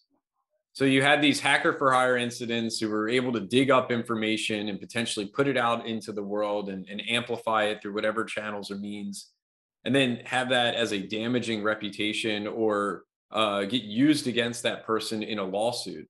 And meanwhile, the other person is hiring legal counsel. They're having to defend themselves in the court of law. And it just felt crazy to me, like how imbalanced it was. And I don't know, like I actually thought that this stopped.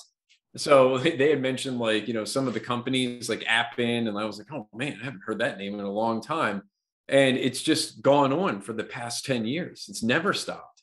So I would anticipate that more of that will occur.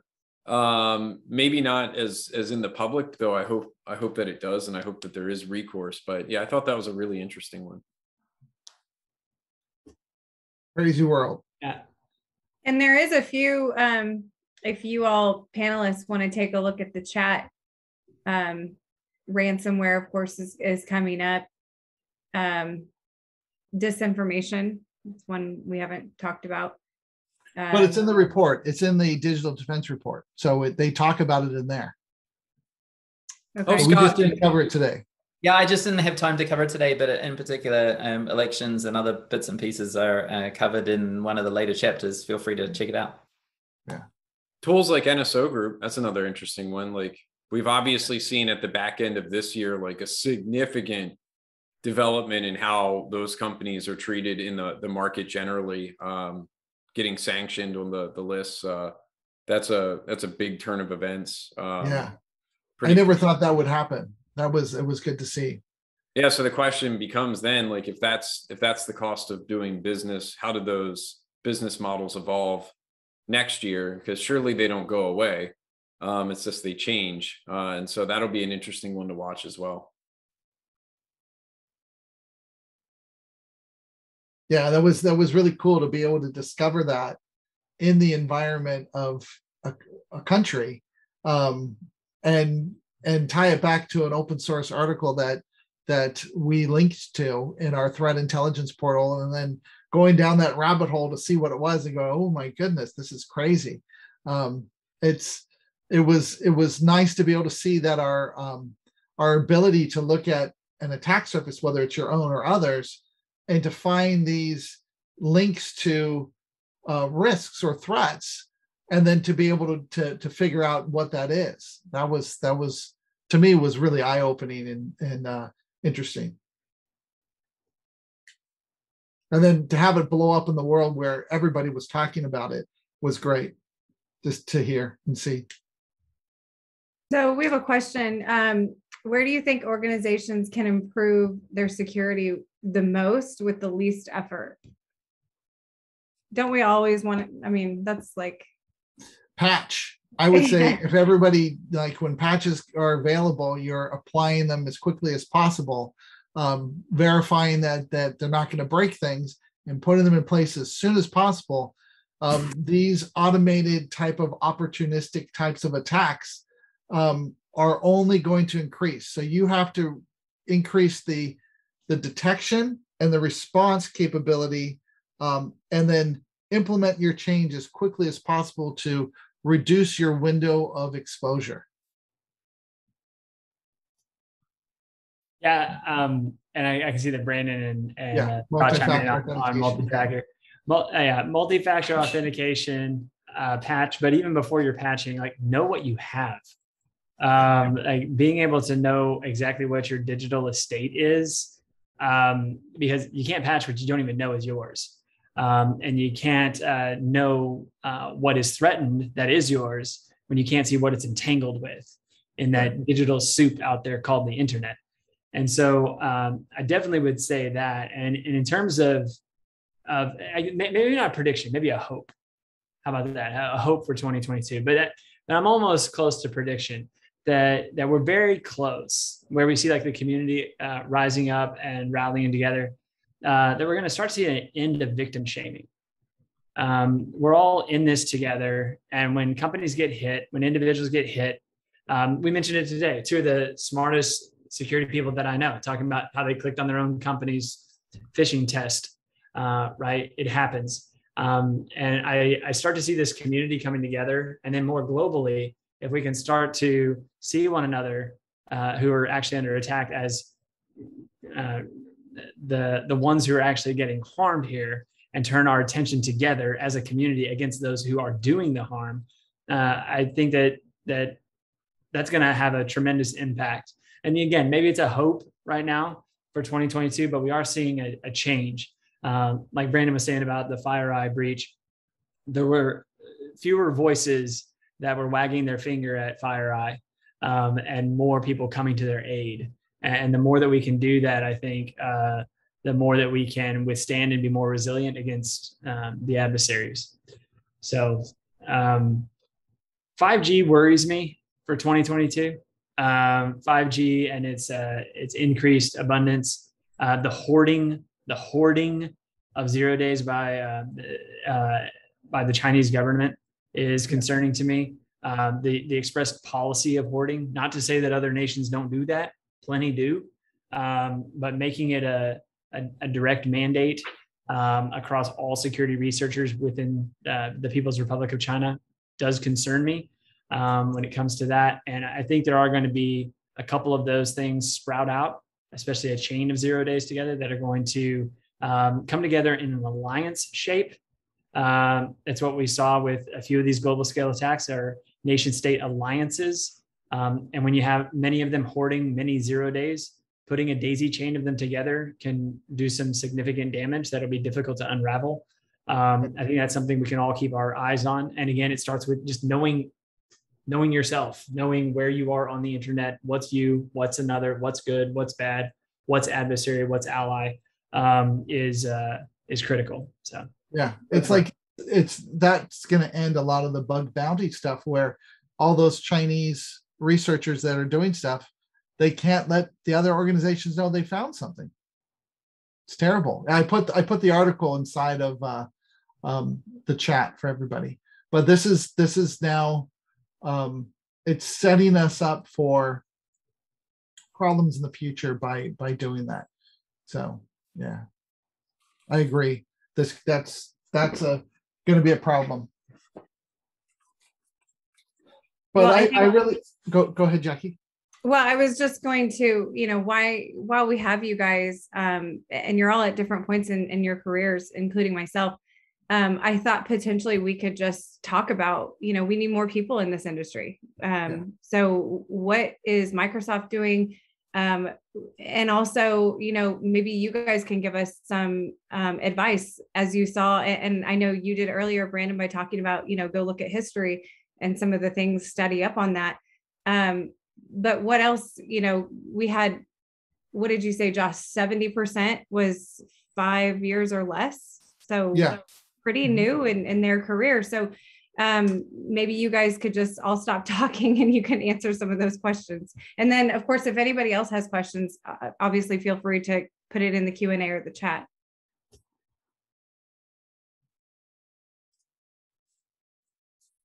So Microsoft, we'll start with Microsoft, Scott. What are they doing to help with, getting more people into the cybersecurity space? Yeah, I mean, we have a big focus in a number of areas. For example, we reach out to military organizations for early career stage hires and onboard some folks from there into our systems. We have a focus on diversity and females in particular, as well as underrepresented minorities, skilling there. And so those are kind of two areas.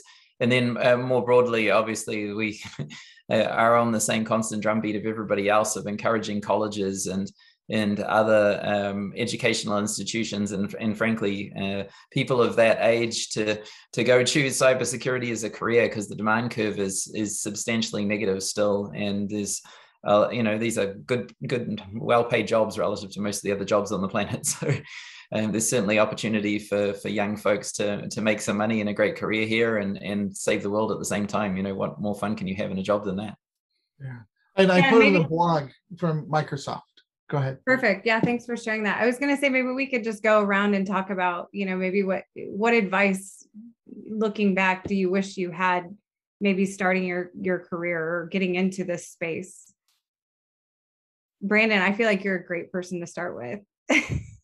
Yeah, I always like this because I think most people think these things are scripted, but I don't actually have a good answer for this yet, because the advice is, what about looking at your career, like how you started? That's that's always the mindset that you adopt, right? And I put myself in those shoes, and I think now, what does the industry look like now? It's completely different.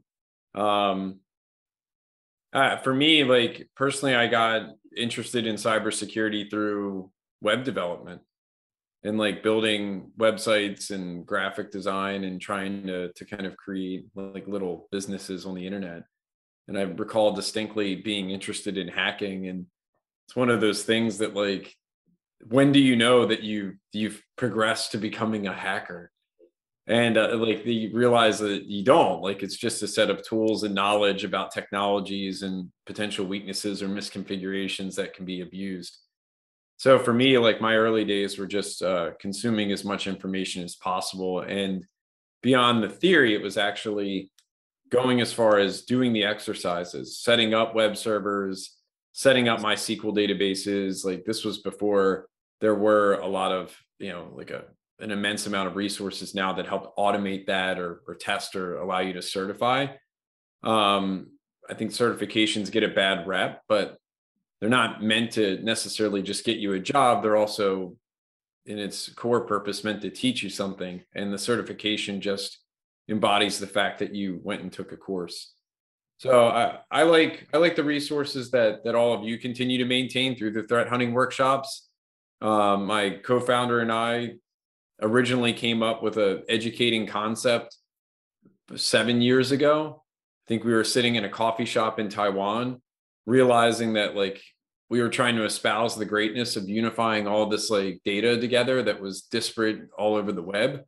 And we realized that most people just didn't understand what the data sets were, let alone like embodying what an analytical mindset is of just questioning things and forming a hypothesis and attempting to validate that. And so what you all have done with the threat hunting workshops now, it's almost like one every other week, is to me one of the greatest resources of information if you want to get involved with hunting generally.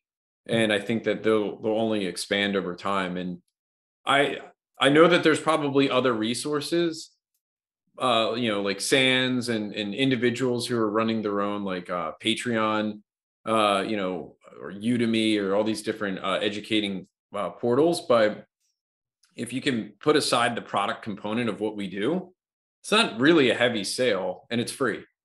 Yeah. So like that to me is the attractive part, is like it's a consistent set of use cases and examples that get enriched with something that you can engage with in a limited capacity for free at your own leisure.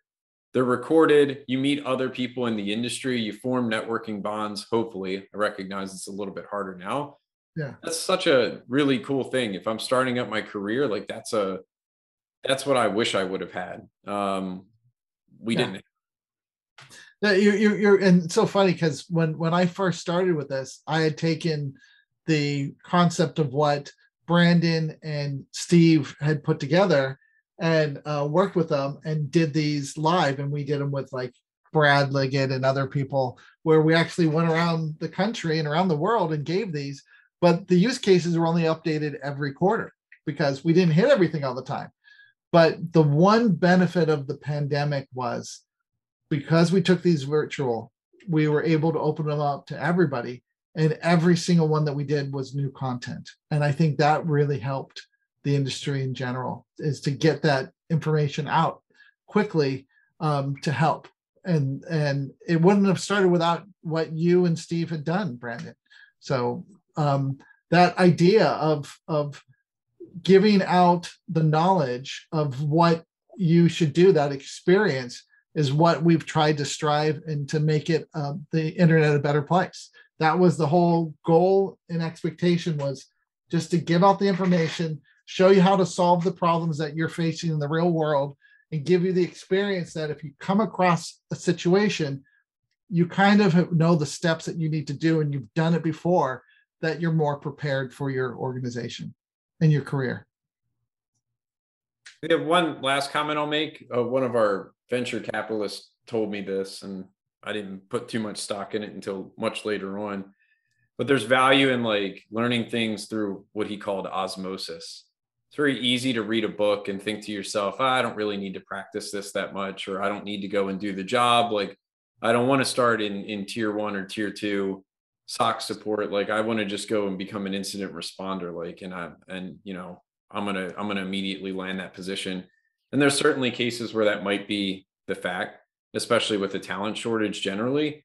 But there's value in kind of going through the full life cycle of a job and position to understand all aspects of it and help well-round, your perspective as you get more and more security knowledge. It really helps to have that experience. And no matter how much book reading you do, that nothing is a good substitute for that practical experience of dealing with some incident that occurred live and having to take that plan that maybe you drafted, your incident response plan, which, by the way, is a public service announcement. Make sure that you're checking your incident response plans as we go into the holiday breaks. You don't want to be, enjoying some sort of holiday meal with your family, get an alert on your cell phone that some compromise or worse ransomware has taken place within your network, and be struggling to figure out what your incident response plan looks like. But, make sure you've dusted that thing off and put it to use. But yeah, do the job. Doesn't matter where the job is. There's so much opportunity in this field. And as Scott mentioned, it pays quite well. That's an added bonus. And it's going to be really cool to see how these positions get filled over time. And Brandon, you brought up a good point. Like, in my career, I've done almost every single job, from help desk to managing network and server groups and actually doing the work. That when I do these workshops, that's why I can try to get people the right perspective, is because I did the job. And that plays a a big part in trying to tell the story and to help people.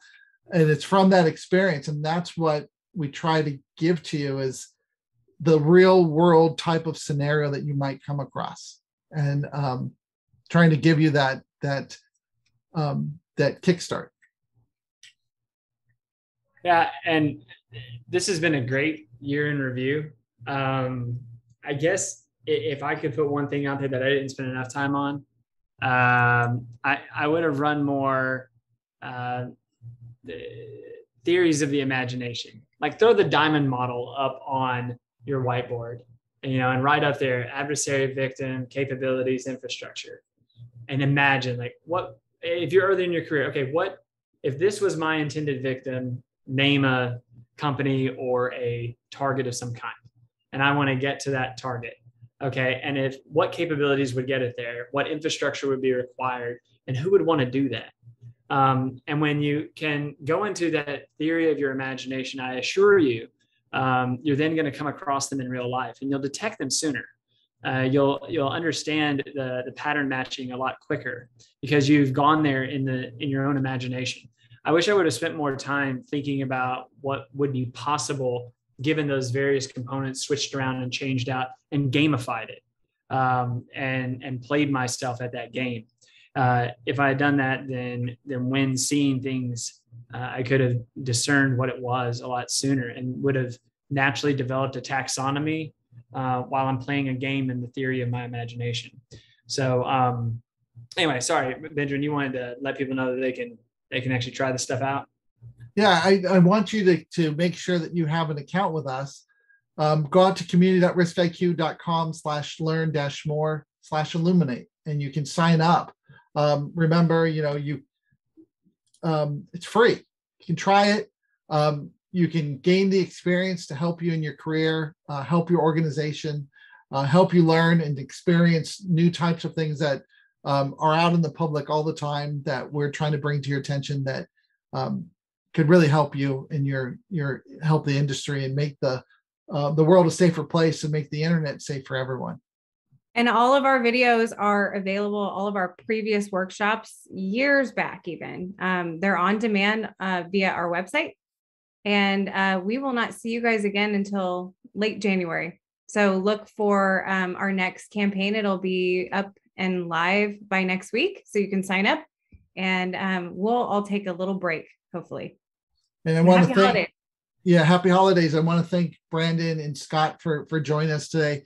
The information and the knowledge that you have is so valuable to the community. And thank you again for all your hard work and making the internet a better place. Thank all of you. Just the same. See you next year, everybody. Bye-bye. See you next year.